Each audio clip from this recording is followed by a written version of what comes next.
that's why I love DePIN, because it's crypto, but it's not. It dances on the better side of both sides, right? And I see this industry to be very promising. Overall, the cloud storage and computing sector in the entire world is reaching $1 trillion cap over the next few years, which is immense amount of money, right? Immense amount of market share that's up for grabs. And DePIN is a fraction of a percentage of that. And it's still so new. It's almost like the coming of Facebook, in my opinion. The best comparison I've made to DePIN is finding e-commerce in the 90s.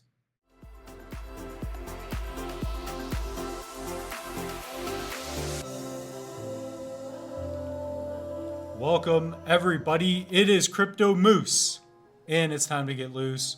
Mitchell Bouchard, your crypto and NFT investor. We've got a special guest with us. We got Raul, and we're going to go over some interesting topics. So I'm going to be learning a lot with you. So again, when you guys are watching this, comment down below whatever questions you have regarding this project, anything regarding Cardano, whatever it may be. So Raul, do you want to introduce yourself and talk about what your project is all about? Hey, Mitch, thanks for having me on Crypto Moose. For those that don't know me, my name is Raul de Benedettis. I am the co-founder and CEO of Nuvola Digital. We're a DePIN aggregator, and essentially what we do is we help DePIN infrastructure companies set up all the hardware needed to make their back-end network more robust, more decentralized, more secure. Oh, absolutely. And I think that the term DePIN is rather new. So what it actually stands for is decentralized physical infrastructure networks. And essentially what this means is that in your traditional centralized settings like Amazon, Apple, Microsoft, Google, they run their own operations, their own servers, data centers, and they run their own softwares. They keep all of the revenues and operations are completely managed in-house, right? They even have somewhat of a control of the data that people submit into their softwares and their networks. Decentralized physical infrastructure, essentially what that does is it allows an end user to contribute to the network by setting up nodes or servers to further enhance the size of the storage, and it further decentralizes the system. So you and I can go out there and set up nodes and servers to contribute to contribute to programs such as Iagon, Filecoin, and others of that nature, where we help the size and robustness of their network. Okay, so when you got involved with this, how did you see that? How did you see that could be a thing that even fits? Like that, Yeah. To me, it's like, okay, that kind of makes sense, but like, how did you see that fitting early? Like, how did you do that? So I was one of the lucky few that discovered Iagon back in February, late January, early February of 2023, when it was so under the radar. It had just come onto Cardano, and I really fell in love with like their vision, their concept, like their model, and I followed them very closely. And throughout the year, they were presenting independent node operations and how any of the token holders can contribute to their network. And they said it was going to be very plug and play, user friendly. And when it finally got released and it came down to it, I kind of realized that while it was pretty plug and play, it wasn't as user friendly as somebody like myself who has almost no technical expertise when it comes to those operations actually had the capability of doing it. So immediately I kind of hit a brick wall, and I was like, man, like I want to run a node, I want to contribute, I want to earn the rewards, but how do I do this if I don't fully understand how to actually run these nodes? Because it's not just about turning them on and running them.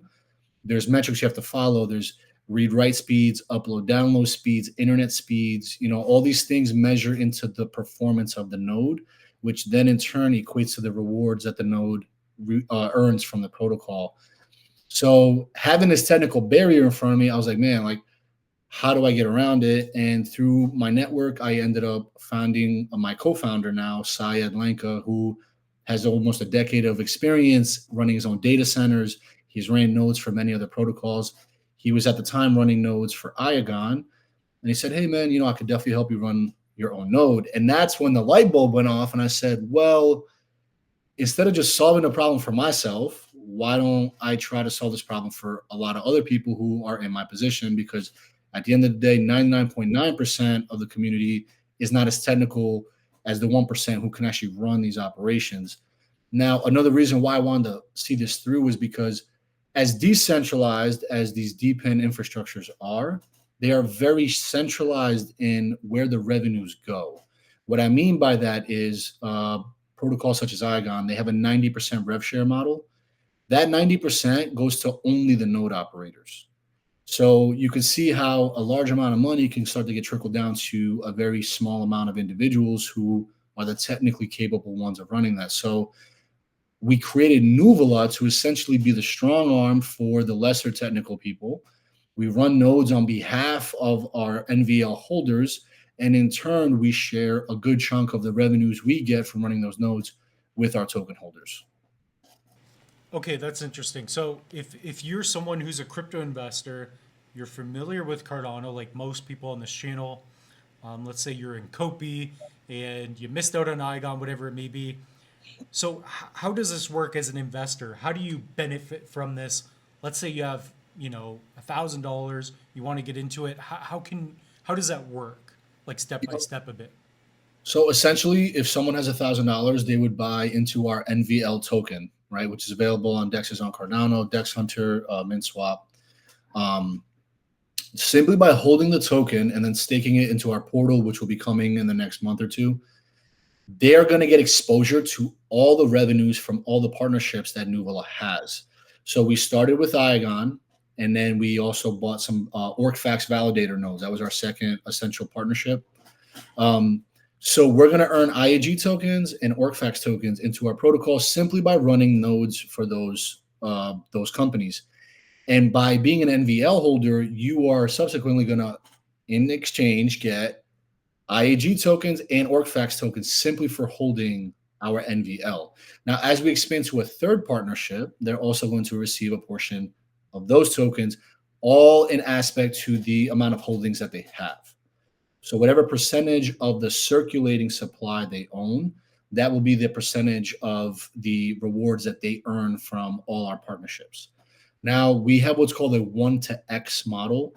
What this means is someone makes a one-time purchase of NVL token, and that's their input. Their output or their return is an X variable that can change to be as big as 100, right? If we partner with 100 companies over the course of 5 years, that one investment of that $1,000 we just mentioned, the example, is going to get exposure from 1,000 different income streams. Obviously, that's a super exaggeration. Let's bring it back down to maybe 5 or 10. But you can see how just that one-time investment can bring back an endless possibility of returns, essentially. Okay, so I knew this would be dope. I knew this would be. So guys, the moose is getting loose right now. This is cool. So I basically came in here. I was on like a little road trip, and I'm like, I can't. We got to go through with this interview because I don't know anything about this. I didn't. It takes time. You can't get into every project. Right. So in a way, is this? And I like stuff like this. This is kind of like, is it kind of like a REIT for like nodes, kind of like owning a part of a node, like revenue from a node? Could you look at it that way a little bit? Essentially, yes. You could say that being an NVL holder gets you exposure to a node operation as if you're a partial owner of a node. Excuse me. It's a little different. I've heard terms of people calling us essentially a DePIN ETF of sorts, where we're batching a bunch of different DePINs and people can earn just from essentially holding our token. But the way we're able to do this is normally if you go to other projects, like for example, NFTs, you have to keep minting to raise. 25% of our raise went into our treasury. Another, I believe it was 10% or 15% goes to operating costs and expenses. So we already have a 2-year runway set out from the raise, which we'll get into in a second, how that all played out. And then the treasury, what it does is as rewards come in, 50% go to the staked public NVL holders. And then the other 50% gets distributed between the treasury, operating costs, and our growing team. Now, the treasury continues to get redeployed into more partnerships and more operations, so expansion of more nodes and servers, which in turn acts like a compounded interest effect, brings in more rewards, and allows us to essentially keep rinse repeating. And as we expand to more partnerships, we can also see the compounding effect of multiple partnerships, each reaping the reward from multiple operations. And we're also able to partner some of the partnership operations into one running cost. That's another thing that we're able to save very greatly on. So again, just holding the one token gets you exposure to a batch or like an ETF style of various different products and partnerships that we get. Okay, that's cool. So me as a crypto investor, I'm not a coder. I don't really build anything with tech, but I see kind of the macro, right, of everything. I'm starting to see the micro of this a bit. Look, I don't always carry crypto on the go, but when I do, I make sure to have my Tangem wallet on hand.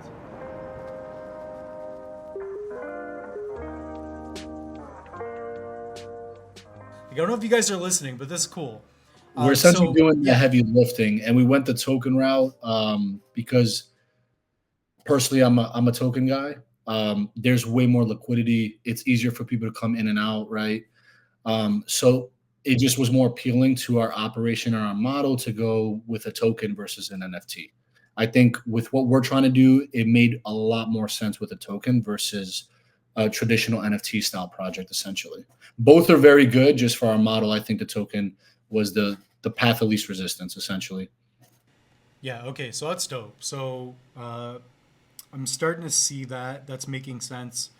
So again, if you were to break down in like a sentence what you guys do to an absolute beginner, to a moose who's just trying to get loose on tokens in the future, maybe you're going to pick some up, how would you explain it? Okay. Essentially, holding our NVL token gets you exposure to rewards from us running DePIN operations where you don't have to do any of the heavy lifting or the operations or the services. We do that on the behalf of our holders, and you simply earn by holding and staking our token. Okay, so currently, let's talk about your partnerships because no slouch here. You've got Iagon. What else do you have in partnerships, and what else going forward? So I don't know if you guys have talked to like Copy or other projects that we talk about here on the channel, but I could see this being used all around Cardano's blockchain, if not further. So I'm sure you want to, tackle one project at a time, but let's talk about that. Yeah, so we started with Iagon. We were actually in private conversation with them for a month or two before going public. They absolutely loved our model, what we're trying to do. The term DePIN Aggregator was actually pinned on us by Navjit, the CEO of Iagon, when we first brought it up, and it kind of stuck ever since. But essentially, we're already at 2 partnerships. We are running operations on behalf of Iagon and helping their network, so we're going to earn IEG rewards from there. We're also going to be running OrcFax node validators. We have 2 at the moment that we're going to be contributed to their Oracle services. So we're going to be earning, fact tokens there. I cannot speak on the next partnerships. I know, I'm sorry. Oh man, dude, this is where you break the news. This channel needs something, man. We got breaking news, everybody. Yeah, there's contracts in place. I can't breach those, but we have a very exciting few weeks coming up. I think it's called the Corn Mafia family has come into our Discord. They're there quite often, every single day.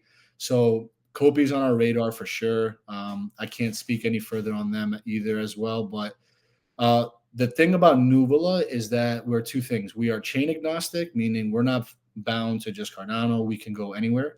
We're also industry agnostic. What we mean by that is strategically we partner with Iagon. They're a powerhouse. They're a golden horse in the DePIN race. We know we have a very strong feeling that they're going to do very well. And we even have a 5-year commitment of service to them. So we're going to be running node operations with them for the next 5 years. With OrcFax, it's an Oracle. So it's a whole different sector within crypto. Our next play could be in gaming, or if some revolutionary solar crypto technology came out, we can go and run that kind of hardware. So essentially, we're positioning ourselves to be with the big players within each industry. because that way we de-risk our portfolio by just putting all our eggs in one basket, right? Not just with one project, but now with several different industries or sectors, where the narratives, they could all run and we're essentially winning on all sides. We don't believe in just being a one person or one partnership show, where I think that kind of gets to be a little bit of a toxic environment, right? We want everyone to win. If we're partnering with you, we're there to support you and push you forward. So essentially, to answer your question, we could partner with anyone who needs any kind of hardware, nodes, servers, and so forth. So that's cool. That's major utility, especially when you have, AI, the algorithms running and all this stuff, and just data storage. Like, it's massive. Like, I have a little server there. It's like 70 terabytes, but it's kind of needed when you're doing 4K videos for clients and whatnot. Yeah, I mean, I know there's a Copy file node, so that would be cool if you guys were part of that or something, or I don't know, whatever else for major projects. So I could see that. That's sweet. Iagon, I'm sure that's going to help you guys out because, man, that's the one token. The moose got loose on the token. Dude, I had a lot of Iagon, and then I dumped it. I'm like, I made a 5x, dude. Yeah. Are you kidding me? Dude, it's all good, though. It's all good. So let's bring it back to this question. So you've got that going on. In terms of token, how can you pick up this token? Where is it available? So if you hold some ADA, where is it available? Is it going to be available on other chains? Let's talk about that. Yeah. So the token is currently available on Dex Hunter, and we have a liquidity pool on MintSwap. We're also going to be looking to set one up on Splash as soon as they get going, which is around the corner. So we're looking to have liquidity pools, spread out across a good amount of dexes. But you could simply just go to Dex Hunter. I think that's the easiest way to get it, since they're an aggregator, and just swap ADA right into the NVL token. Please make sure it's the verified one. I know that I've seen some scam tokens flying around. But the cool thing about our token was that the week that we had our token sale, there was a lot of conflict going on in the world, with Israel and Iran and all these bombings going on. So unfortunately, it was almost like a blessing in disguise, as I'll get to it. We actually only sold about 60% of the raise we were looking to get. So in that moment, I said, you know what, Syed, these people believed in us, and the other 40%, let's redistribute it back in ratio to their initial investment. So everyone essentially almost got double their investment. So the token pretty much launched at 0.18 ADA. And I think right now to date, we're at 0.43, 0.45. So the initial investors got extra and they're up. They're very happy. We have a growing community. I think our holders are a little shy of 2,000 right now. So our holder count is growing robustly. So also our tokenomics, we have only 21 million tokens. Of that, 15.5 are in circulation. There's another 5 million split between the treasury operations and the team. So we're a pretty low supply token, but given that our utility is strategically for the token to be held and staked, we don't pay any staking rewards in our own token. So there's no sell pressure essentially on our token. It's just supposed to be held and staked. So the way we constructed the token and its utility and its usage, I think, is very appealing to a lot of our holders and even any new investors that discover us on a daily basis. Okay, so that's pretty cool info. I was going to ask you about some of the tokenomics. So 21 million tokens, you're trying to be the next Satoshi. Low supply. I do like that. So let's talk about that. So did you guys do an ISPO? And why didn't the Moose get any tokens? Like, where's his airdrop? Come on, man. So we're gonna talk about that. We're gonna. Don't worry. Anybody who's holding the Loose Moose NFT, we're gonna do something. We could work something out. So we actually most of the tokens went into the sale. We reserved about 3% for airdrops. 2% went into an Iagon LSPO, so it's in a pool where you stake to their pool, and essentially, I believe in 6 months the unlock happens, and then there's gonna be a schedule of like how it's unlocked after. But we have a little bit left on the side for airdrops and more community engagement. Some of the airdrop went through Dex Hunter and Vesper Wallet as well. So I think we could work something out for the mooses out there, right? Um, but our token was pretty straightforward. Just between the airdrop and the sale, 70% went to the public right away. And then 5% was put in liquidity. So that's 75%. And then the rest stayed in house, mostly going to the treasury for further deployment later on. Okay, so I like that. Maybe talk about that as well. So you've got a lot of tokens left over, and that's going to be for building for your potential partnerships in the future so that you can provide this service for, I don't know, whatever project that comes in the future, right? So Right. maybe talk about that. So how many tokens do you have allocated for that? And is that how you fund your partnerships to be able to, fulfill and help out? Yeah. So essentially, I believe we're up to 5 or 6 different revenue streams that we can pull from right now. And I'll break them all down. Essentially, the treasuries are war chest, right? The whole point of doing the initial token sale was to get the initial operations up and going so that the Nuvola protocol could start earning revenue each month, each quarter, and each year, right? Our whole goal is to make sure that there's never another sort of raise or funding needed. I feel like a lot of projects run out of money and they don't plan for the years ahead. And then they have to spin up another token or another NFT variation to get more funding to keep the kind of project alive. Our treasury is essentially our mechanism to do that. As our operations are making money, 50% goes into the treasury to make sure that we have a nice, comfortable safety net, and we're also growing financially. Those funds are then strategically redeployed into more operations, giving us more rewards. And that's how we're able to have an expansive market network effect where we're not just staying stagnant. Because remember, each partnership that we involve ourselves with, if they, like Igon, for example, the more nodes get spun up, the less market share we're going to have. So we have to keep up with the growing of the network by spinning up more nodes. And utilizing our rewards and our revenues to do so is going to keep our share of the pie nice and sizable and very lucrative so that we can keep expanding.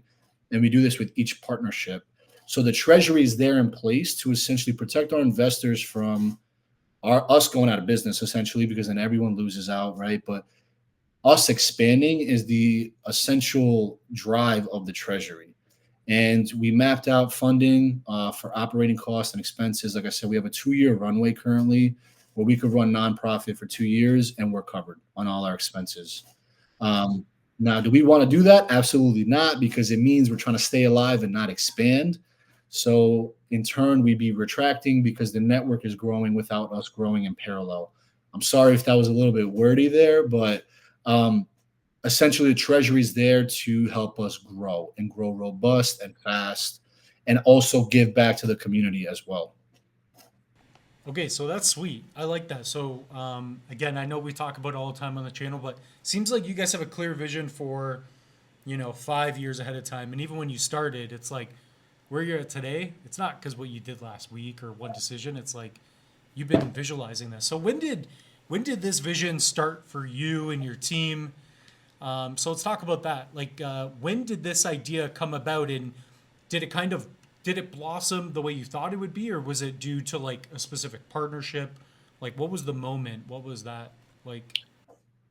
Yeah. So when me and Syed first sat down to talk about my nodes, um, the light bulb went off and I said we should do this on a grander scale. We were unsure of how it would be received, essentially, because we're trying to start a global sized operation. We have presence right now in about 7 different countries for Iagon, and it's going to be keep expanding, right? Um, so we were kind of, while we were ambitious and we believed in the idea and the difference it could make, we didn't have essentially that stamp of approval, right? Or that seal from like an established entity to say, hey, these guys are legit. They're helping us with our network. So we put our heads together and we said, let's reach out to Iagon. They're the big DePIN horse outside of World Mobile on Cardano. Those two are the two-headed monster, essentially. on Cardano, right? And we said, let's see how Navjit and team feel about what we're trying to do. And we brought it to their attention and we said, hey, here's this idea. We want to be independent node operators, but on a grand scale. This is around, mind you, the same time Iagon's been flirting with a bare metal partnership announcement. So I think the timing of it was almost like so cohesive and synergistic where they said, well, yeah, I mean, essentially we could use a large network boost. And they were flirting with this partnership. We'll see how that all pans out. But once we had their backing in private, that's when it started to snowball and turn into, okay, what's next? Like tokenomics, breakdown, revenue streams. How do we keep our holders happy? How do we grow? How do we protect ourselves in case there's a bear market for the next 4 years? And this is all the funding that we have. And as Iagon got more and more involved into these conversations with us, it started to give us that feeling of like, oh snap. Like this is like, it's not every day Iagon just says, yeah, we'll partner. Like, let's do this, So it didn't hit me fully until we signed a 5-year service agreement where we would run operations for 5 years on a commitment with them. And then we signed an OTC deal to buy a certain amount of Iagon over the counter from them to avoid market volatility.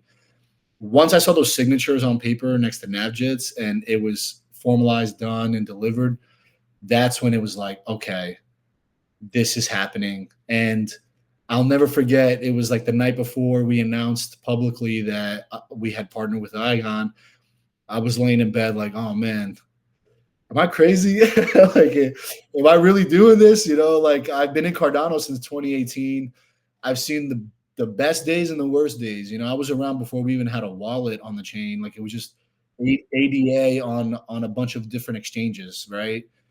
And Charles had a whiteboard video. That's all we had. And it was like, thinking back to how far I've come since then, I was like, wow, I'm about to launch my own company on Cardano and I'm backed by a top 5 project. And they've given us that stamp of approval, So that moment, that morning when the announcement went out and I saw the public reaction, that was like, it hit me. Like I had this feeling in my chest. I was like, there's no turning back. Like we're doing this. It's official.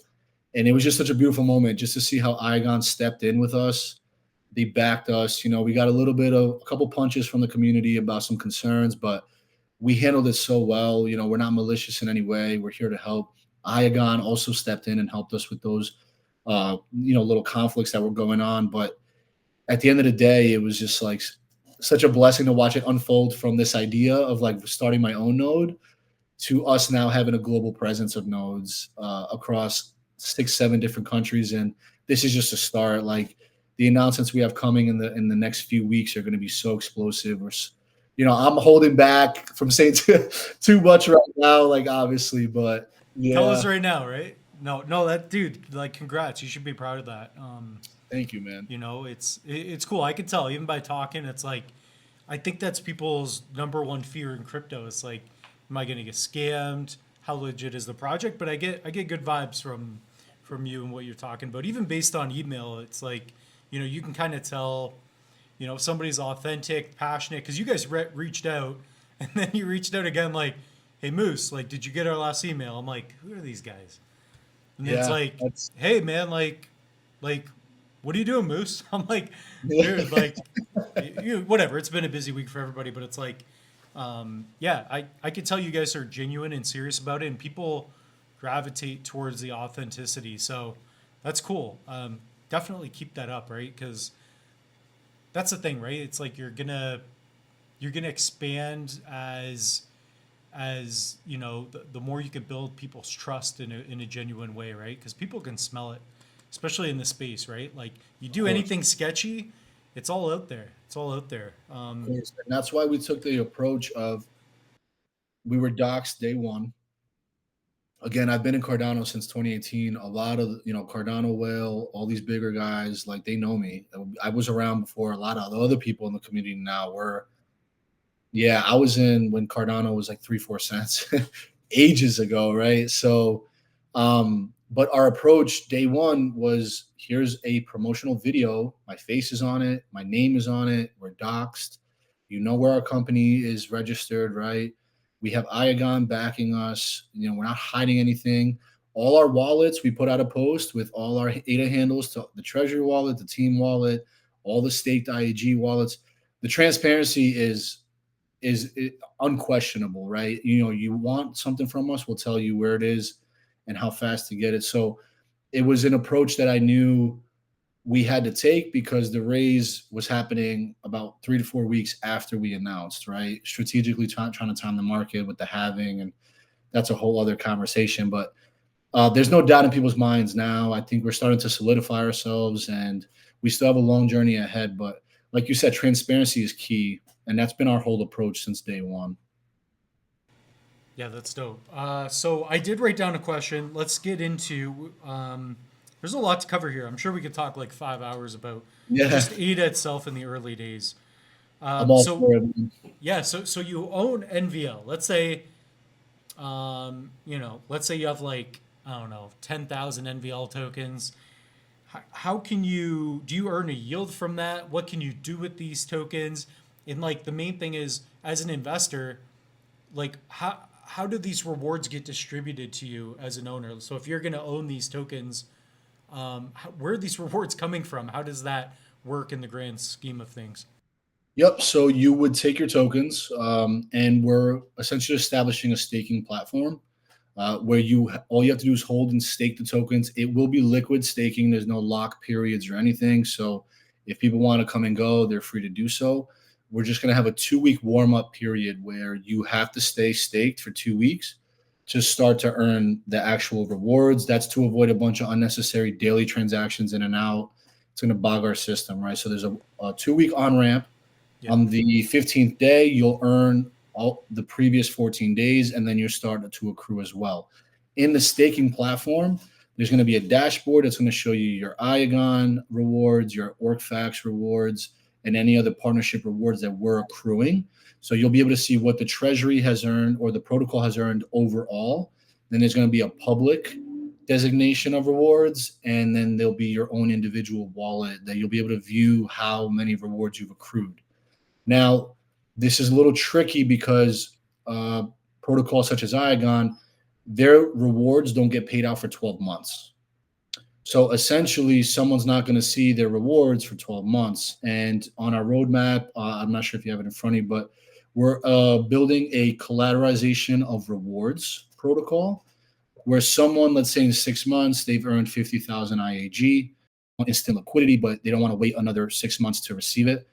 They can essentially collateralize their rewards, and someone can purchase them off them, or they can go and lend for 40,000 or 50,000 worth. This way, they can get instant liquidity to what's essentially a pretty illiquid model. Now, Iagon did this, rightfully so, to prevent a bunch of tokens just being dumped on the market openly all the time. We're taking it a step further by allowing our holders to reap their benefits a little sooner than waiting the 12 months. Now, each protocol is different. So Iagon's 12 months. Someone might be every 3 months they get the rewards.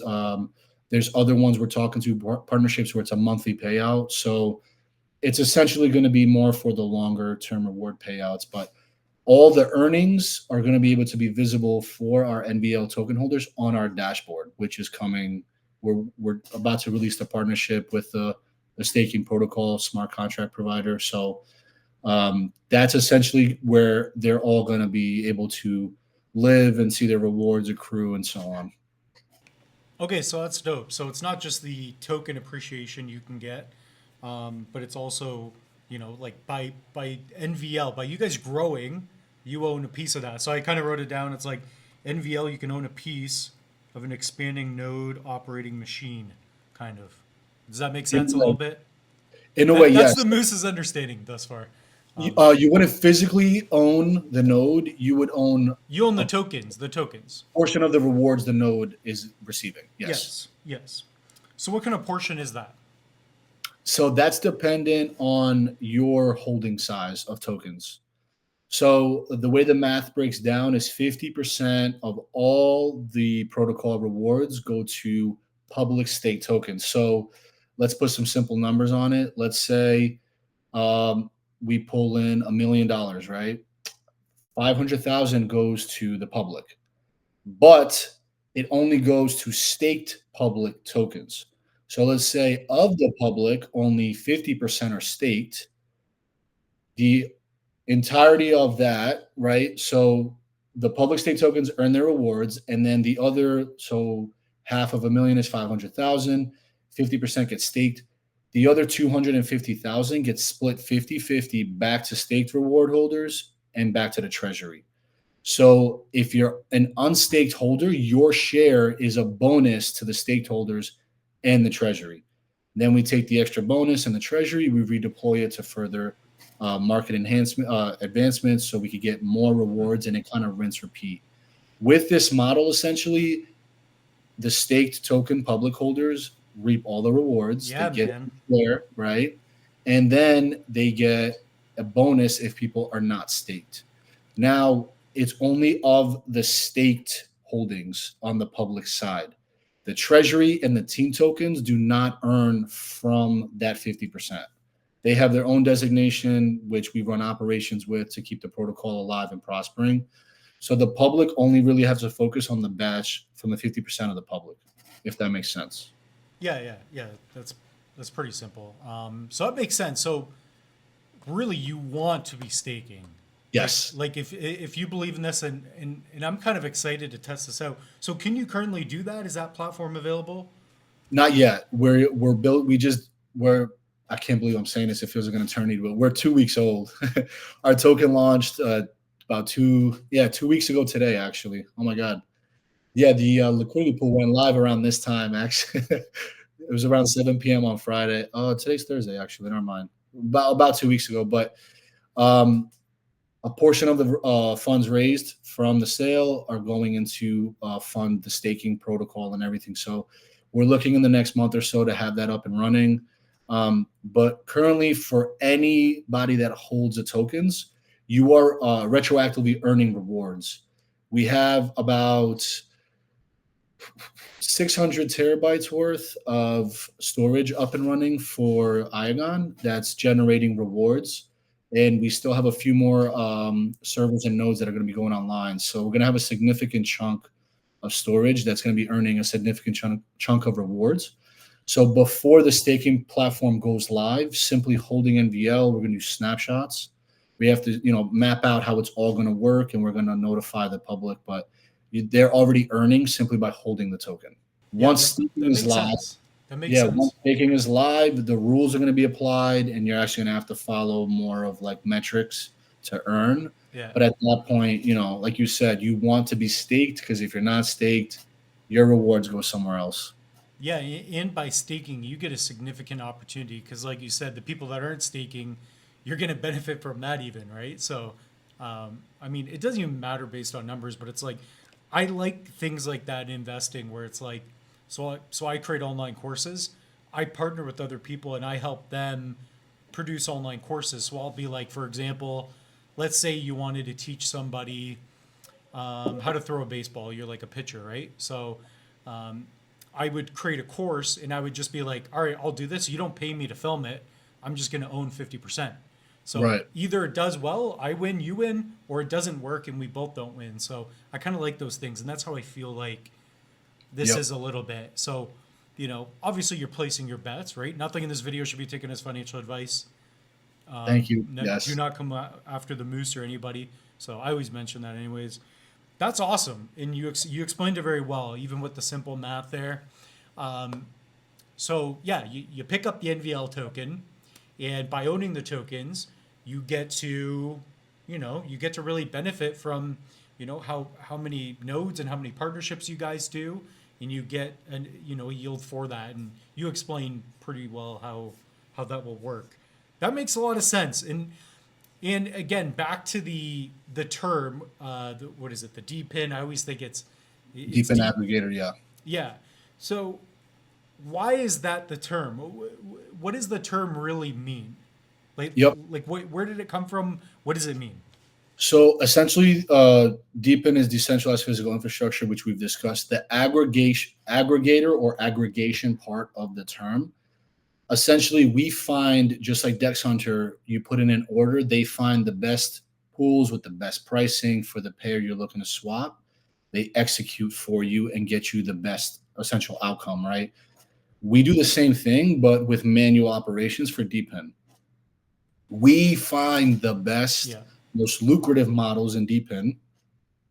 We present it to the community. At a certain point, we'll have governance and everything. And we run, like, if something's less than favorable to run, we're not going to do that. Just like Dex Hunter wouldn't give you a bad price on a trade, they want to find you the best price, right? We find the best DePIN models that are the most lucrative in the most robust industries that have a very bright and strong future, and we set up operations on behalf, right? So you don't have to go looking and doing the manual labor. We are essentially constantly scanning the market. If we see something pop up, we're like, oh, this looks good. 90% rev share model. It's in a great industry. It's worth a bet to go into and run operations.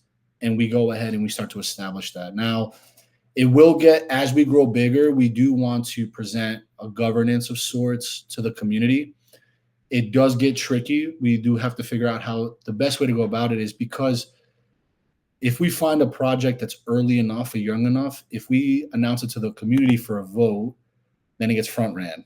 And it kind of turns into this, we're stabbing ourselves in the foot by publicly speaking on our next moves. So we're considering, right, we're considering maybe having a board of advisors that can better represent the community, and things are done more strategically, still up for vote, but in a discreet manner. If we do bring things to vote to the general public, it's always going to be win-win situations where no matter what the outcome of the vote is, we're going to essentially make good money and everyone's going to prosper and the protocol is going to, continue to grow and so on. So governance is definitely in the plans. It's just one of those tricky things where you want to present options, but at the same time, it has to be done in a manner where the protocol isn't going to get essentially backfire on itself, right? Part of the elements of how the model works a bit, it's kind of like Cardone Capital, in the sense that, like, if you're not into real estate but you want to get into real estate, you're kind of like Grant Cardone, going out there finding the best deals. That's Everything, an you know example. everything, and it's like, I'm gonna invest in a Cardone Capital, or Nuvola, and they're you guys are gonna set up the nodes and do everything, and you reap the rewards from that. So you kind of get you get invested in the space without having to take all the risk, and you're making all the failures. It's like you're a pro at what you do. That Right. right? Like, this makes sense. This is really cool. Yeah. And Like, my that's sweet. CTO, That's my sweet. my background is I was in aerospace engineering, naval engineering, and medical manufacturing engineering for over a decade. I've done high Nice. level, lean manufacturing, like supply chain, all that. So I understand things logistically on like almost like a global scale. My partner Syed has a decade of experience in data centers. He's an internet service provider. Like I said, he's ran multiple nodes. His whole family's in that field as well. So our two heads together show, is a robust protocol where we have the technical side and the business model side as well. And then you mix that with strong partners that are innovating and leading the way in their industries. It makes it a very promising model. Again, not financial advice. Anything can happen. Markets could tank at any moment, but we stand firm in our belief that we're planning ahead in decades. Even with Igon, we had conversations. 5 years was the start, but we were talking in decades, coming after market share of Amazon, like the AWS, right? So that's our mentality and that's our approach, and we're looking to carry that forth, relentlessly, essentially. Yeah, that's awesome. I know we talk about it on the channel. It's like, if you're going to get into crypto, at least that's kind of my belief, is if you're not at least in it for 5 years, you can maybe get lucky. Maybe there's a bull run coming, but at the end of the day, if there's not, are you willing to hold your position, right? Because that's where you could really minimize the downside by being long. It also ensures like what you're getting is legit. So I'm really liking what you're saying and what you're talking about here. Also, to that point you mentioned, is DePIN is in this. This is why I love this industry and this sector. It's in this amazing in between of Web3 and Web2. Iagon, us, World Mobile, all these others, we are utilizing Web3 technology and applying it to Web2, where it's physical businesses that need the services that are being provided. We're not providing a speculative asset or a coin and saying this could do this. Iagon provides storage and computing. Two things every device on the face of the planet needs is storage and computing resources, right? World Mobile with telecoms, they're establishing a bunch of hardware everywhere to establish connections to billions of people. These are things that transpire like past the crypto skepticism of bull bear. Once they pick up traction with actual customers, that's hard dollars. That's revenue coming in despite of what the markets are doing, because it's based off usage of their network, not a chart goes up and down and fear, greed, sentiment, and all this other stuff, right? So we're dancing in this in between where there's the hype of the crypto where we can do phenomenal things on a chart, but we provide physical services to people that need it. So we can essentially, over the years, detach ourselves from the speculative cycles of crypto and provide revenue generating business models to end user customers. Even us at Nuvola, we have our own, it's called Nuvola Drive. It's going to be a storage app that integrates, plugs and plays right into Iagon's storage and computing services. And it's like essentially an interface for their backend network there. And we announced that a few weeks ago, and people absolutely love the idea. Iagon's all for it. We're pushing forth. But outside of us just providing node operations, we're building our own protocols that plug and play directly in with our partnerships. So that's another stream of income there that detaches us from crypto speculation. And now it's, here's a physical product that can compete with Google Drive and all these other applications that are more centralized. They're slow, they're buggy. You don't own the data, right? Because it could turn off any moment. And we're utilizing decentralized technology in a real world business use case where end users, businesses can onboard our app and Iagon softwares and make hard cash from it outside of any speculation. So that's why I love DePIN, because it's crypto, but it's not. It dances on the better side of both sides, right? And I see this industry to be very promising. Overall, the cloud storage and computing sector in the entire world is reaching $1 trillion cap over the next few years, which is immense amount of money, right? Immense amount of market share that's up for grabs. And DePIN is a fraction of a percentage of that. And it's still so new. It's almost like the coming of Facebook, in my opinion. The best comparison I've made to DePIN is finding e-commerce in the 90s. We're at that point of the life cycle of DePIN where it's so new, it's still not fully understood, but the potential is there, and those who are capitalizing it are going to be essentially driving the narrative for the next couple of decades to come and where the industry ends up going. So we're super, super, super excited about being involved now at the stage, and we get to mold and shape the trajectory of this entire industry as we're helping build it essentially. Just a friendly reminder, we have launched our Crypto and NFT Masterclass 3-in-1 course. My name is Mitchell Bouchard and I am a crypto and NFT investor. I've been in this space for several years now and I've reached over 500,000 students online. This course will take you from beginner to pro in cryptos and NFTs. We're gonna go over layer 1s, layer 2s, show you how to set up wallets. We've taken out the fat and we've produced videos that will give you simple information and show you how to get into cryptos and NFTs step by step.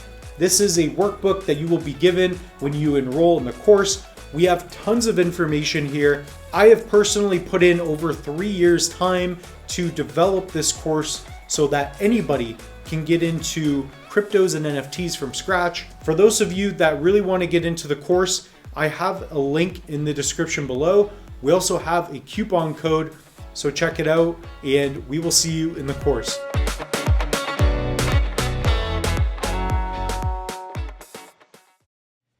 Yeah. Sorry, that was a lot. No. It's kind of, that's exactly where my head is right now. Cause I just wrote down a couple of like models, and it's like I wrote down Amazon, I wrote down Uber, I have Walmart on here, Netflix, and I'll explain is like Amazon, right? Other people can set up an FBA, and Amazon helps, like, they're the middleman kind of thing. Like, Amazon is not making all these products and ship, like, in doing all that. They're facilitating that. And you have Uber, they don't own cars, like, they have other people drive for them. And then you have Walmart, right? Very flexible. If somebody's eating Cheerios, and then they start, eating a new product or whatever, Beyond Meat, whatever the next thing is, that will be shipped to Walmart, and Walmart is the middleman kind of thing. And then you have like Netflix, right? They're not making every movie. They didn't make Braveheart. They didn't make some of the greatest films. They're starting to now, but they're the middleman, right? So when movies change, they don't really have to change too much. Their models there. So in a way, you can kind of fit yourself in this space, right? So you can kind of like move in it. Like, are you guys going to be able to adapt like pretty easily 10 years from now? Obviously, we don't know everything, but that's a cool model. That's my point, Yep. right? The, Like I no, I'm exactly. starting to see what you're talking about. You hit it on the head, and I think Airbnb is one of the best examples Yes. where they don't own any physical real estate anywhere, but they allow an end user to plug and play, and they get a portion of it, right? This is essentially the model here too, where we don't have to own anything. We just contribute to the Yeah. network, Like and Spotify, we even. get a portion of it all, right? And in return, we're helping these robust networks become more robust and stronger and bigger, right? So they can take the demand, because there's nothing worse than having too much demand and not enough supply to meet it. That creates a massive bottleneck, and that's how companies actually end up going out of businesses. They can't handle their own growth trajectory, right? So we're there to help boost like networks faster, and it's rewarding for me to find something early on. There's more risk, yes, but when we're able to help jumpstart a network 20, 30, 40% overnight, and then they could bring on more customers and grow gradually, right? That's a great feeling right there. We're still in the infancy stages of DePIN. I'm so bullish on it. There's a lot of research out there that shows the growth of what's to come, and at Nuvola, we're positioning ourselves with all the right players to help them. It's a very symbiotic and synergistic relationship where we're helping them, and in exchange they're helping us, and it's effortless essentially. Yeah, that's dope. I mean, really, in business in general, it's like you get paid in proportion to how much value you provide to the market, right? So it's Exactly. like if I created better online courses, if I reached a billion people, I could probably make $1 billion, right? So Right. if you guys continue to grow, I could see it. I'm really liking this. I'm happy we scheduled this in. So NVL token, what is the potential that you see? Not to get into specific numbers, but like where are we at now in like market cap? Where do you think this could be in the future? Because we're at a pivotal point now where it's like, I think Bitcoin, like we're probably going to do well this year going Mhm. forward. Perhaps we bottomed. I always say that. Like the moose been buying the dips of the dips of the dips, and Right. people are like, dude, like, how do you have money left? Like, what's going on? Yeah. I don't. I don't. Moose is getting going broke. So, anyways, We let's talk find about the that. money, right, to buy the dips. So currently our market cap, I think, is a little shy of 3 million. And as far as where we're headed, I think every CEO entrepreneur wants, the first 100 million market cap valuation, then a half a billion, and the billion, right? So I could sit and talk numbers all day, but essentially, if you look at the partners we've acquired and we start to acquire, at some point we're going to absorb their success as well. So if we partner with a company that's worth 100 million market cap and have a revenue coming in every year of 50 million, right? And we run 15% of their network or 10%, that's a 5 million revenue to us. So that's going to start to intricately find itself into our valuation. People are going to start to speculate, well, if I hold this many NVL tokens, its value might be $10,000, but the passive income is $20,000 over the course of 2 months. So I can sell 6 months worth of estimations for $50,000, right? And that's when it gets really fun and creative for investors and, traders and speculators of all sorts. But my job as a CEO is to establish strong foundational partnerships with entities such as Igon and Orfax and others that will be announcing, that being in partnership with them will solidify a portion of our success. And repeating that model 5, 6, 7, 10 times is going to essentially show a very healthy growth of us, right? Right now we're 2 weeks old. As far as we want to talk price and market cap, we've essentially more than doubled. It's about 140% up from, the day that the liquidity pool went live. So traders have been having a dream for the last 2 weeks. They've been swimming in it, right? Just, selling, buying, all this stuff. So it's been amazing to watch the action, because I come from a trader's background too, right? When I first got into Cardano, I was day trading, I was swing trading. I loved it, right? So now I'm taking a step back and I'm watching other people do it with something I've created. So my job is to continue to bring that value in. And I do that not by pumping price or talking this. It's by establishing operations with extremely firm partners that have a future, that are bringing innovation to the table. And where that market cap lands us, whether it's 50, 100, a billion, right? That's to the market, to the side. But I can help solidify the success by allowing these partnerships to prosper correctly. That comes with proper treasury management, operation costs, team expansion, getting the right individuals on par and on point with the team internally, right? But then having backings of Igon, would I have had the same effect without them? Absolutely not. I tip my hat to Navjit. We talk on a weekly basis. Like, I thank him up and down, because they established that first step in for us to be able to get into the race and start running. So as a CEO and business owner, my ultimate goal, a billion plus cap in crypto, I think is like such a milestone to hit.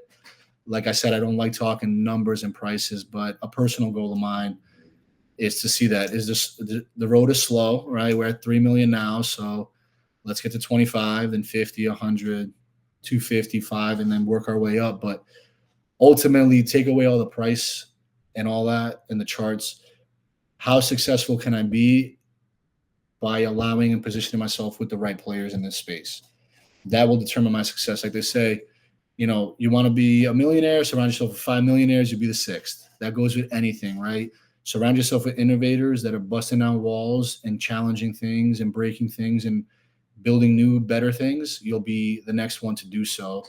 And we're extremely excited to announce the next partnerships we have lined up. We're still solidifying things, but I think once people see the next few, they're going to be like, oh, wow, like Nuvola is not just some fly-by-night node operation. They're actually positioning themselves with innovators in the space.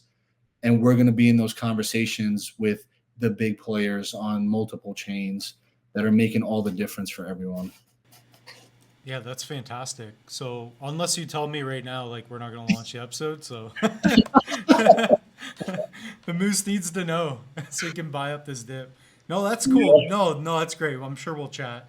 But honestly, like, even holding some tokens, I'm sure we could talk about that. I could see myself doing some visual tutorial videos, providing that, and as things come out, people are going to do more content. So that's kind of like my space for that. Like my, not my space, but like my area for that. There's a video I can share with you where I talk about our 1 to X model that I spoke about earlier on call with you just now, where it explains essentially how we start with the raise funds and we strategically deploy it into partnerships. And then as revenues start to come in, we're able to funnel those back into more partnerships without ever needing to raise more capital. And that's how we jumpstart our system, essentially, which is happening in real time right now. So I can send that over to you. You want to break it down and, show others how you interpret it. But it's all there. Well, what I was gonna say too is that, like, because of crypto and the nature of it, and like how you can send transactions and do all this, it's the perfect placement to be able to do this. Like, you couldn't do this kind of business without crypto. Like, in like Right. having your own tokens is so cool. So talk about what that's like. It's honestly, I look at Tap Tools and CoinGecko, and to see my own creation up there is like, it's almost like mind blowing, right? But the way that we're able to maneuver the revenues and the rewards to our holders utilizing a token and then our staking platform, you're right. If it was a real world business, we'd have to have a bunch of bank accounts on file and all this. It gets real tricky and complicated with all the finance laws and everything. But we were able to use pre-existing models like with the Cardano staking rewards and even Igon, the way they do it. Maneuvering it through a token is so, it's fun to watch it, the way it's so like seamless, and it just reads a wallet, how many tokens are in there, is it staked, awesome, here's their portion. It's automatic, it's all smart contracts, just doing calculations and just deploying capital for people to claim right from our portal.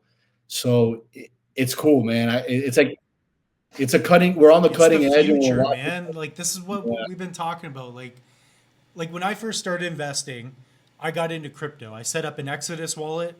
So basically, I took like $100 worth of ETH, and this was when ETH was like $50. It was like 50, $60. I think it was like $100 Canadian, which Yeah. is like $50. Our dollar sucks.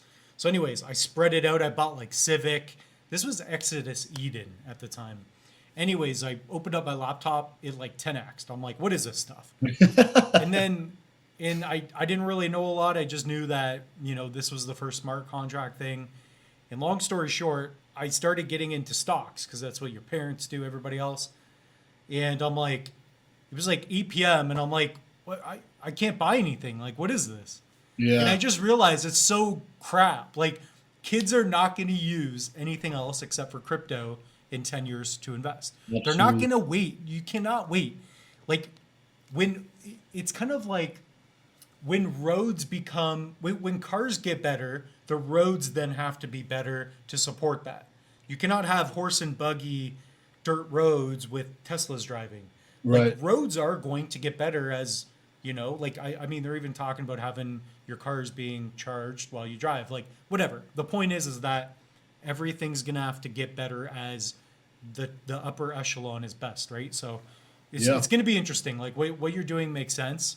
And as if you look at the macro perspective, as all these crypto gaming metaverse projects work, people are utilizing layer 8s and 9s that we're not even talking about yet.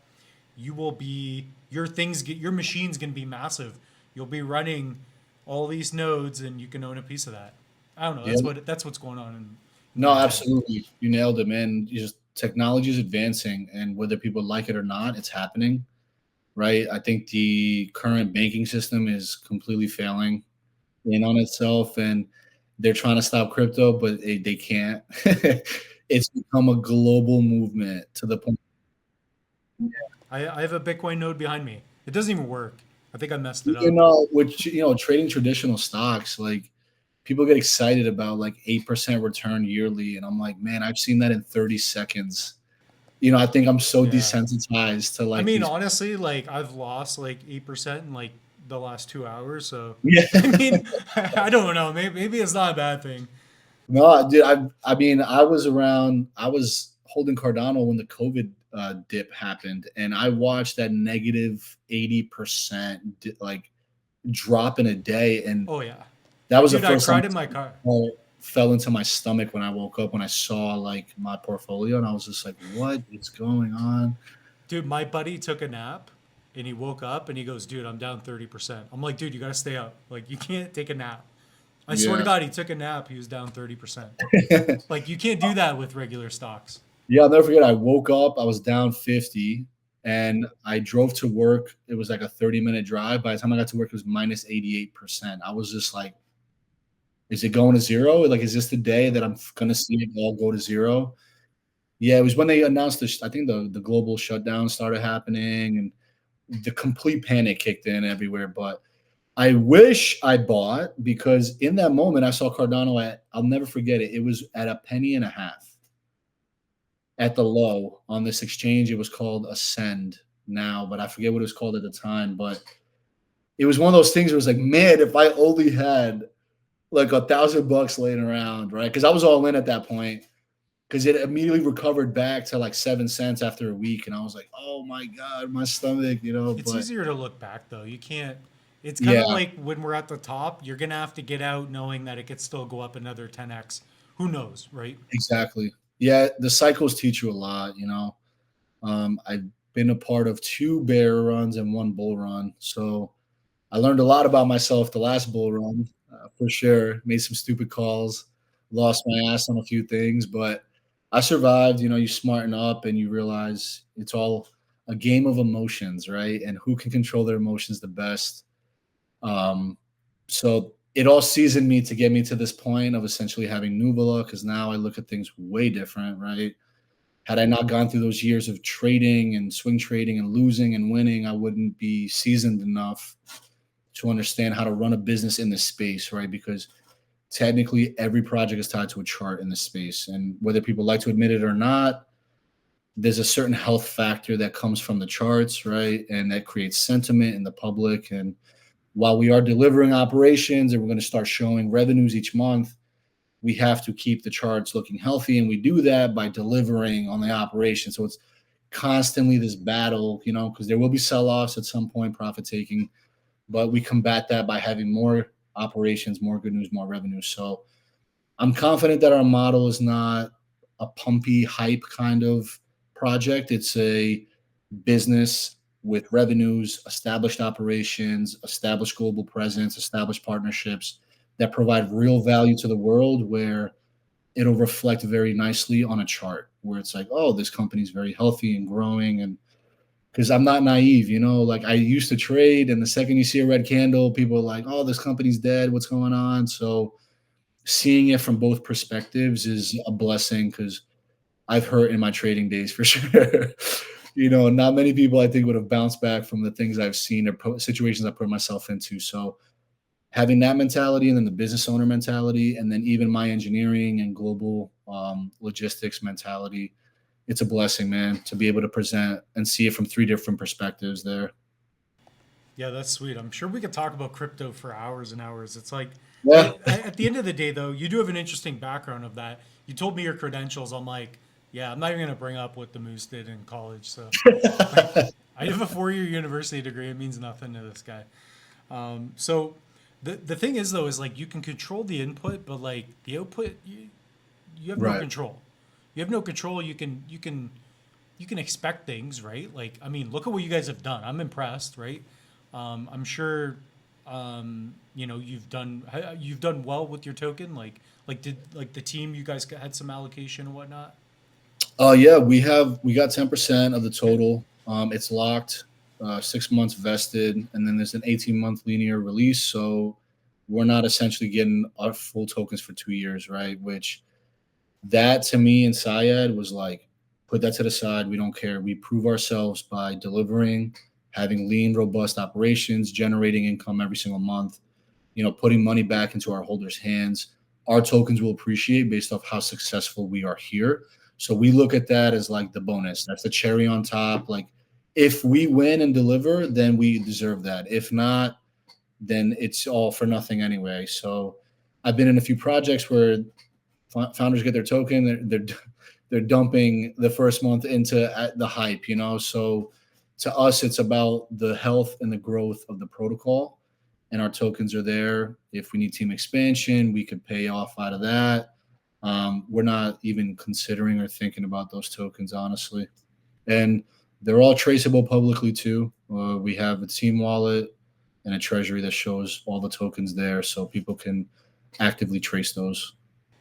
But that's cool, like having that long term approach, because even on like this channel, I've thought about, do I just do those videos, use ChatGPT of like, here's the next 100x and say the perfect thing, get the right algorithms. It's like that's not authentic to what I want to do. I like these kind of talks, things that I'm interested in, kind of want to talk about or what I'm actually doing. But there's a lot of ways that you can just get a quick buck, but it's not going to be fulfilling, right? It's more about the art of fulfillment. Like, what are you actually trying to do, right?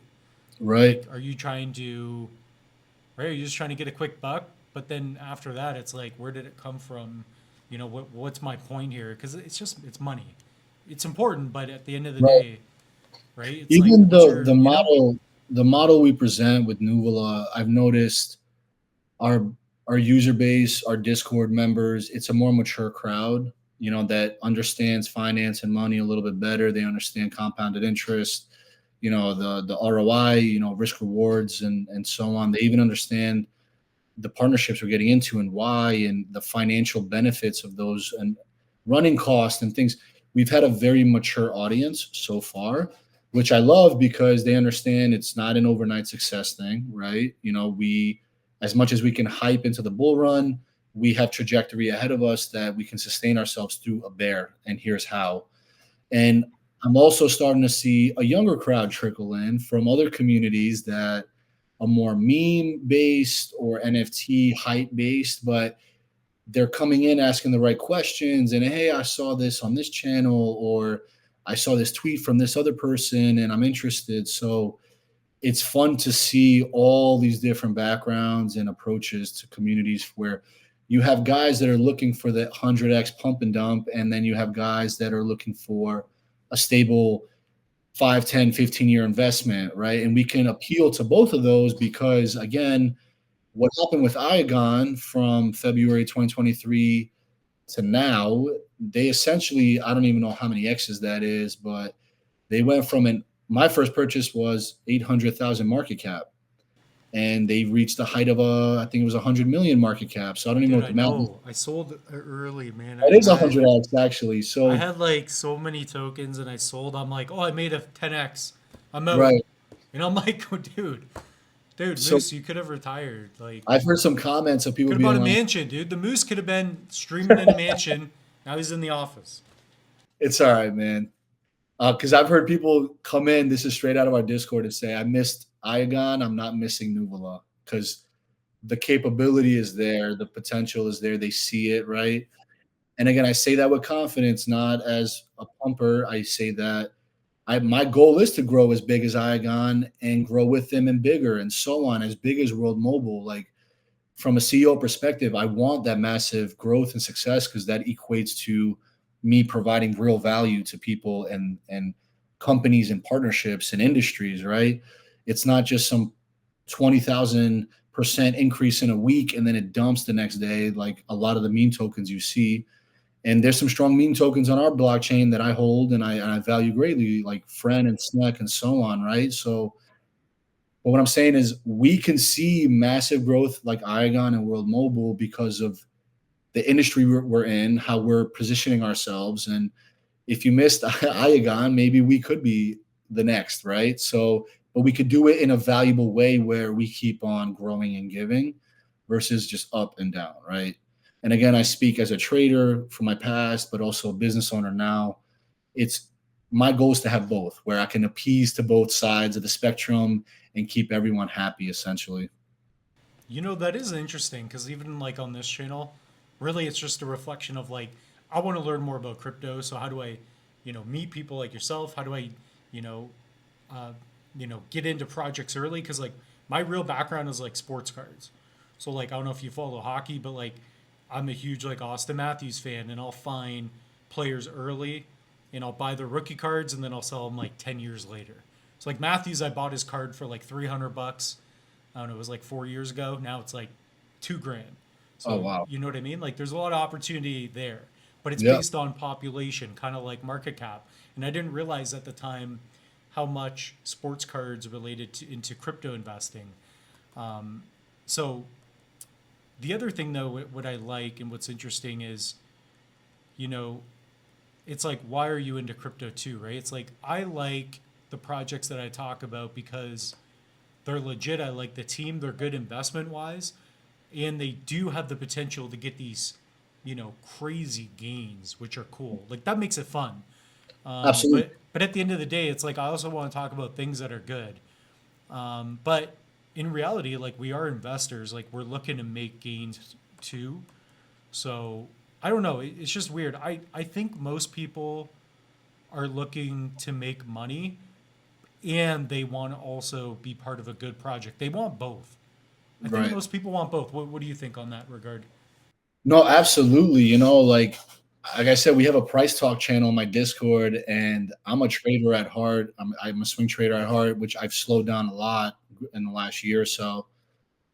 There's so many times I want to jump in and give advice about my own token NVL, but I can't because of my position now. So, but I understand the importance of that crowd where you need people trading, you need volume, you need buys, you need sellers, right? You need pumps and you need the dumps for people to get in that found the project kind of later, right? Someone coming in now is buying 140% more expensive than people who bought at the pre-sale, right? So those people's view on growth is slightly different because they got in a little bit later. So I have to kind of understand both sides, right? Where I'm running a business, but you need the trade activity to keep yourself kind of like on the charts and going, because Tap Tools is awesome. I love Tap Tools. I'm on there every day. I'm looking at our growth. I'm seeing what other projects have done, their trajectories. That's not possible without the two fundamental portions of the equations. There's the product and its delivery and what value it brings. And then there's the traders and the activity and the volume, because that is essentially what drives the growth too. And as I'm looking at sex listings, because that's on the table, right? We're in conversations now. I hear my ignorant self from back in the day, like when Binance, when Coinbase, when this, as a trader. Now I'm seeing the business approach, and I'm like, man, these people want how much money just to get the conversation going? Then how many tokens worth of liquidity? And it's like, Jesus Christ, it's like, this is expensive, man, just to get listed on like an average sex, right? So the traders are important to get that volume, to appreciate the token value, to be able to maybe get on a sex, but that's also driven by the product and what I'm delivering and the value I'm bringing to my partnerships and my own brand, right? So I love both sides. I refuse to be a founder that's never going to talk about price and volume and charts and all that, because that is essential. That is critical to a company's growth. Like there's people that make a living trading my stock now, my token. Like some guy, I was watching it earlier, made like 20,000 ADA worth in a week. He just made, I don't know what his salary is, but he probably paid off his car or his rent for the next 5 months, whatever. So I have to respect those people and I can't ignore them. Like when I'm asked about price and market cap, and like you just asked, I respect those questions because they're very important. It's a disc in the vertebrae of the company where it's essential for it to function properly, right? If you don't have traders, you don't have volume, you don't make money. The company, my treasury won't be worth anything that I can utilize in the future for OTC deals. All these other elements that I didn't see before as a trader, now I see it from a business owner as a CEO, where I need those guys to do what they do best, to make money, to sell, to buy, for my business to be talked about and prospering and notable to a degree, because obviously the product drives and the revenues on our end is what's going to determine. It's a balance from both sides, right? There's also when the token's overvalued, because at some point it will, there's going to be sell-offs.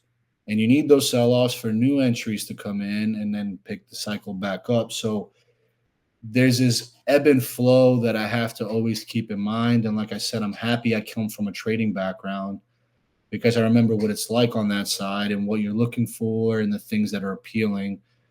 But now as a business owner, it's like I get to make those guys' jobs a hell of a lot easier by delivering a ton of value.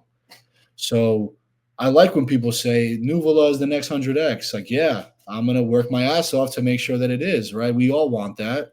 I also own stock in the company. I want that too. At some point I will be selling to take my profits, right? It's every owner, CEO, corporate entity member does it, right? So for me, it's essential, and I'm not going to shy away from it from either side. So I watched a YouTuber, Josh. He did a great job. He said this at the time of writing, our market cap was 2.5 million. And he openly stated, he said, I'm confident this could be the next 100X. And he openly stated, I said, thank you. I appreciate you saying that, because it shows the belief that someone has in me and my company to do those things. So I take pride in being able to run operations and deliver a product, and also appeal to the traders and the swing traders and the day traders. Yeah, for sure. Yeah, Josh, dude, shout out to Josh. Is that late game crypto, right? Yeah, he just Yeah, put yeah, out he's the the man. video. Yeah, I think he's working for Kopi now too. He's doing their social media marketing. So Yeah, it he's was funny because that came out of nowhere. We didn't ask him to get on there. He just kind of did a review, which I was saw it. I didn't watch the video yet, but I did see that he posted about it because yeah, that was after you guys contacted me or something.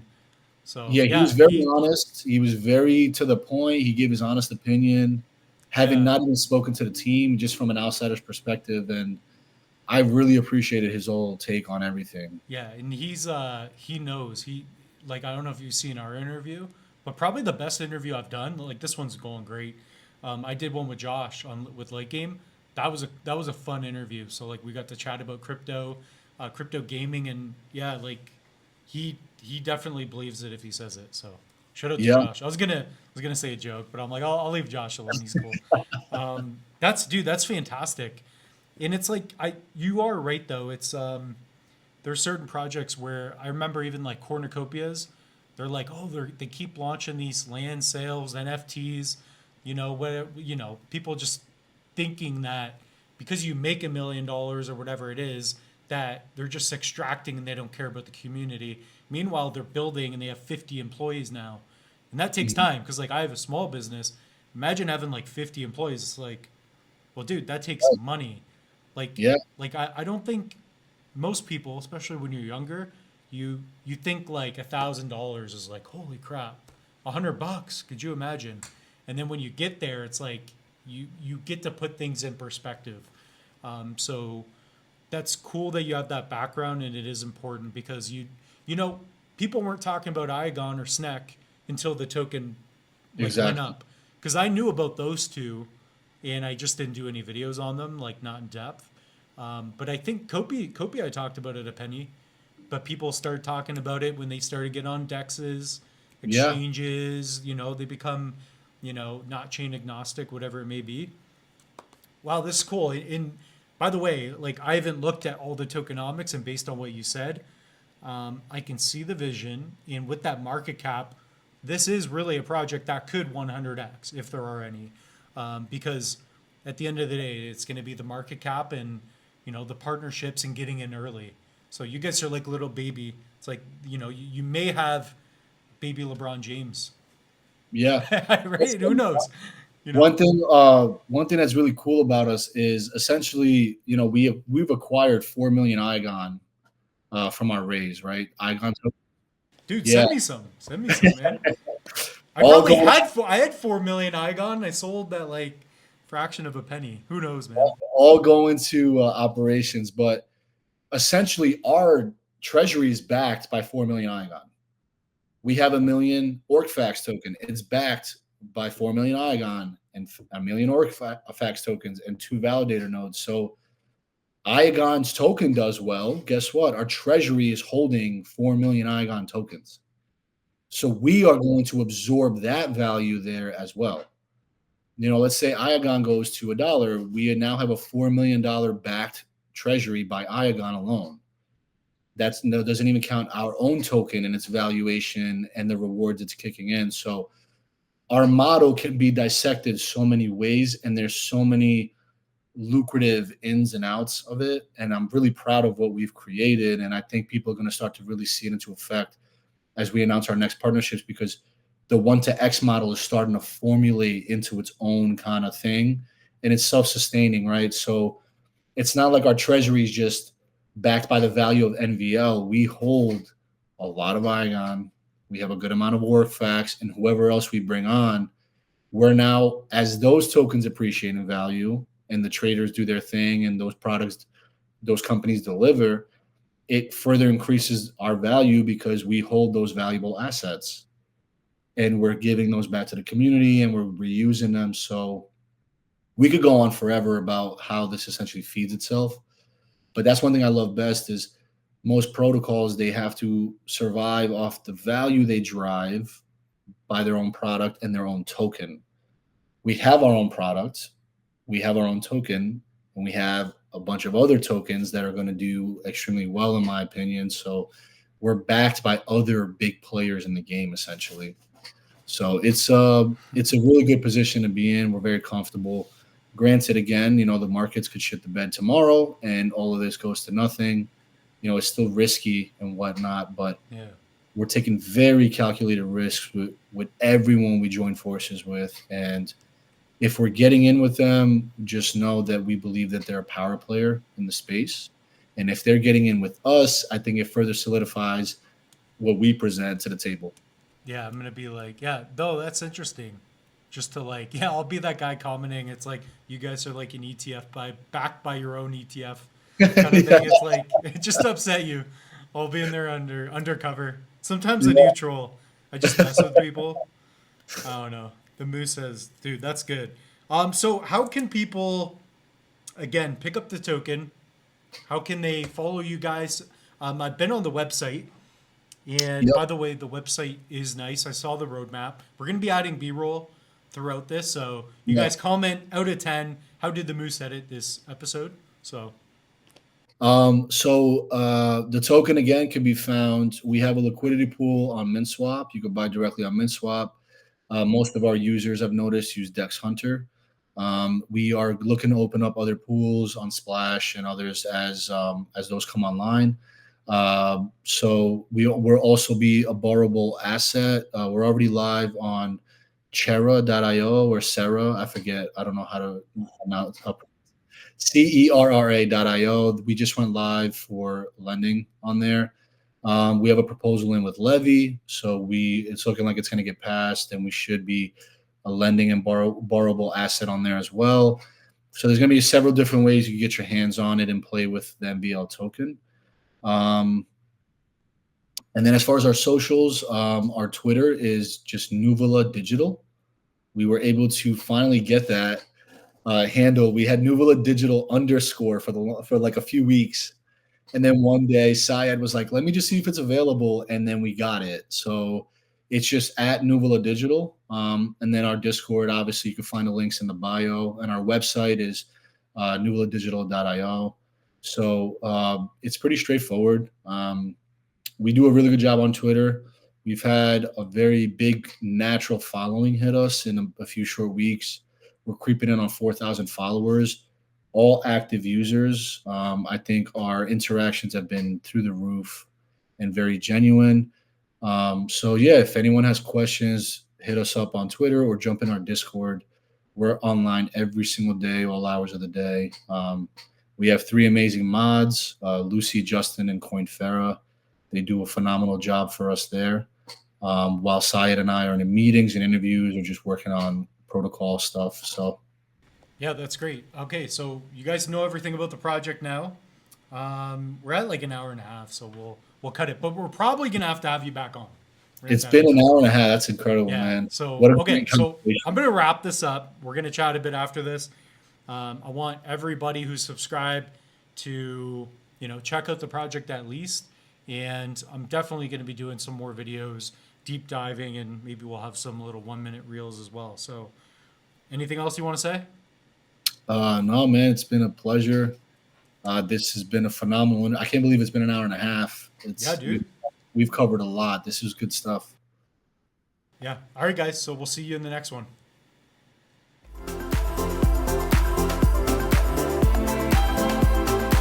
Dude, that was killer, man.